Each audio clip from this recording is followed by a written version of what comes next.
ሰላም እንዴት ናችሁ ተመልካቾች? እኔ በጣም ደህና ነኝ፣ እግዚአብሔር ይመስገን። ሴትነት ጥበብ ነው ከተሰኘ የጥበብ ማዕድ እንኳን ደህና መጣችሁ።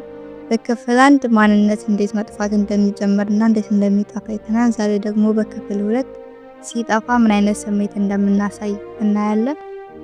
አንደኛው የእንግዳነት ስሜት፣ እንግዳ የመሆን ስሜት።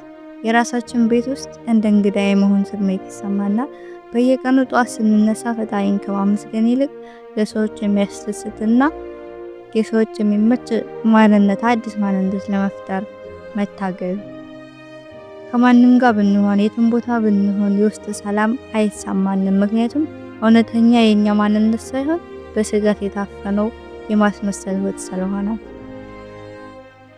ሁለተኛው የመጋለጥ ስሜት ወይም ያውቁብኛል የማለት ስሜት። ማንነቱ የጠፋ ሰው ሁል ጊዜ እንደ ሌባ ነው ራሱን የሚያየው፣ ምክንያቱም ሰዎች እውነታውን እና የራሴን ማንነት ቢያውቁብኝ ይንቁኛል፣ ይገምቱኛል፣ ይጠሉኛል ብሎ ስለሚያስብ በስጋትና በፍርሃት ይኖራል። የሆነ ሰው ትኩር ብሎ ሲያየን መንገድ የጠፋው ይመስል መደናበር፣ ምክንያቱም ውስጣችን ላይ የተደበቀውን ባዶነትና ክፍተት ሰዎች እንዳያዩብን ስውር ፍርሃት ስላለ። ሶስተኛው የትርጉም አልባነት ስሜት። ብዙ ነገር እንሰራለን፣ እንጥራለን፣ እንሮጣለን፣ ሰው ልናስደስት እንችላለን፣ መጨረሻው ግን ባዶ ነው። ምክንያቱም ገንዘብ፣ ስም ወይም ዝና ሰላምን አይገዛም። በሳቅና በጨዋታ መሃል ድንገት መከፋት ወይም መደበር፣ ምክንያቱም የምንስቀው እኛ ሳንሆን አዲስ የፈጠርነው ማንነታችን ስለሆነ። አራተኛው ሰው አይረዳኝም ማለት ወይም አለመግባባት፣ ምክንያቱም እኛ ብዙም መስዋዕትነት ማንነታችንን ስለምንከፍል በዛው ልክ መልስ ጠብቀን መልስ ስናጣ ወይም እንደጠበቅነው አይሆን ሲል ሰውን አለማመንና ለሰው ጥላቻ ያድርብናል።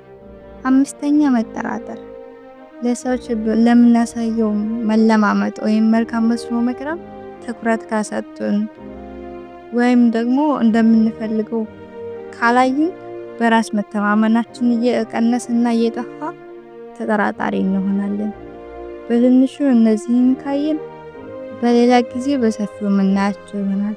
በክፍል 3 ማንነቴ እንዴት ተመለሰ በሚል የማንነት መመለሻ መንገዶችን እናያለን። ለዛሬ ግን ለእናንተ ጥያቄ አለኝ። ሁላችንም በየቀኑ አዲስ ሰው ሆነን የምንነቃበት ጊዜ አለ። ግን ስንቶቻችንን ራሳችንን አግኝተን የምናውቀው? ስንቶቻችንን ከሰው ግምት ነፃ ሆነን ተንፍሰን የምናውቀው? ይህንን ተናስወግደን በራሳችን ማንነት የምንኖረው? ማንነታችን ሲጠፋ ህይወታችን የኛ መሆኗ ታቆማለች።